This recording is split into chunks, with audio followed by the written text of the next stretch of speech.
যুক্তরাজ্যের প্রধানমন্ত্রী Keir Starmer ফিলিস্তিন রাষ্ট্রকে স্বীকৃতি দেওয়ার প্রস্তুতি নিচ্ছেন। তবে এই ঘোষণা আসবে ডোনাল্ড ট্রাম্পের যুক্তরাজ্য সফর শেষে, যাতে যৌথ সংবাদ সম্মেলনে বিষয়টি আলোচনার কেন্দ্রে না আসে।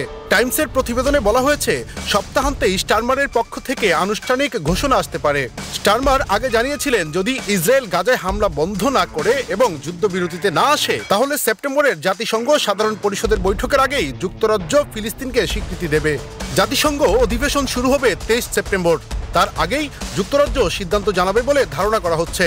তবে বিষয়টি নিয়ে যুক্তরাষ্ট্রের সঙ্গে লন্ডনের মতবিরোধ দেখা দিয়েছে, কারণ ওয়াশিংটন এখনও ফিলিস্তিন রাষ্ট্রকে স্বীকৃতি দেওয়ার বিপক্ষে।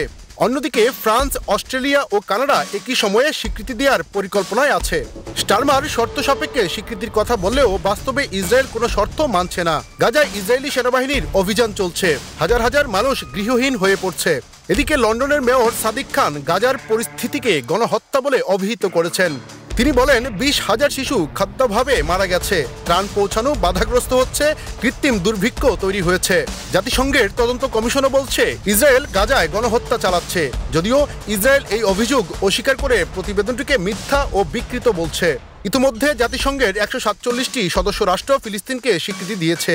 এবার যুক্তরাজ্য কিভাবে এগোয় সেদিকেই তাকিয়ে আছে বিশ্ব। এস এম শামীম, সুখবর।